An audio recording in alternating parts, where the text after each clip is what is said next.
Right understanding gives direction and orientation to the other steps of the path. For convenience sake, the Noble Eightfold Path has been traditionally divided into the three groups: right speech, right action, and right livelihood belong to the way of good conduct. Right effort, right mindfulness, and right concentration belong to the way of mental development, and right understanding and right thought belongs to the way of wisdom. Now we'll go to morality. Morality is the foundation of all qualities. Why do we take time to stress the importance of good conduct as a foundation for progress on the Eightfold Path? The reason is that there is a tendency to think of good conduct as rather boring, rather dull. There is a dangerous tendency to neglect the importance of good conduct and to go to the more exciting parts of the Noble Eightfold Path.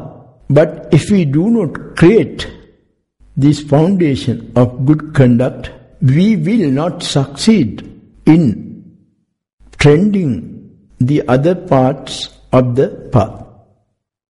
A good example of the first is God's handing down the commandments to Moses on the mountain. On the other hand, in Buddhism, I think what we have might be called a democratic way of establishing the rules of good conduct. Right speech means avoid lying, to avoid backbiting or slander, to avoid harsh speech, and to avoid idle talk. Right action entails respect for life, respect for property, and respect for personal relationships. We ought not to kill living beings, respect for property, not to steal from or cheat others, to avoid adultery, to avoid sexual misconduct. You can see how, if these guidelines are sincerely cultivated within a society, such a society will be a better place to live in. Right livelihood means that one ought not to earn a living in such a way as to violate these principles, which are underlying principles of good conduct. Specifically, there are 5 kinds of livelihood that are discouraged for Buddhists. These are trading in animals for slaughter, dealing in slaves, dealing in weapons, dealing in poisons, and dealing in intoxicants. Those are drugs and alcoholic drinks. How does good conduct function? In regard to society, following the rules of good conduct creates a society characterized by harmony and peace. The practice of good conduct creates within the individual or inner sense of peace, of stability, of security, and the strength.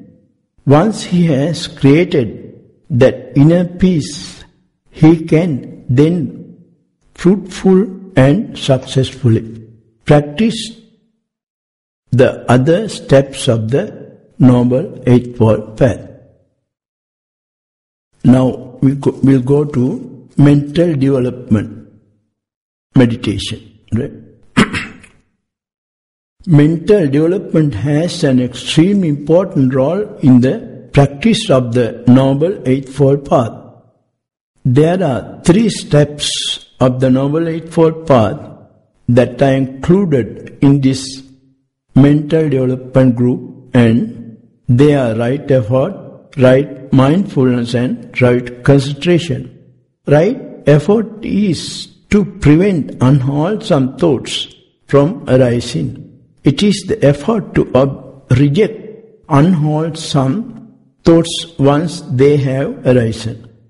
If the effort to cultivate wholesome thoughts, it is the effort to maintain wholesome thoughts. Right mindfulness is essential even in our daily life. This is the awareness or attention, avoiding a distracted and clouded state of mind. Right concentration is the practice focusing the mind single-pointedly on a single object. The object may be physical or mental. When one's ability in this kind of meditation is developed, it has 2 principal benefits.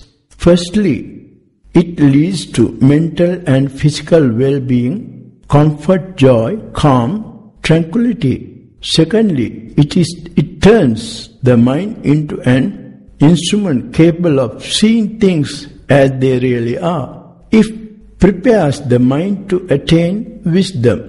The concentration, meditation on mindfulness of in and out breathing is a very eminent meditation subject. The Buddha has declared that by attaining concentration on mindfulness of in and out breathing again and again, developing it, many benefits will occur. This anapanasati is very blissful and peaceful. It is not necessary to attach any external peace and bliss to it, like the fragrance of the flower. Peacefulness and blissness are inherent in anapanasati, and therefore it is suitable for practice. Arrangements should be made to obtain easily one's food and other requisites.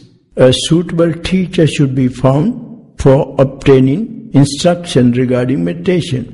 There is no harm in meditating for a short period, like 15 minutes.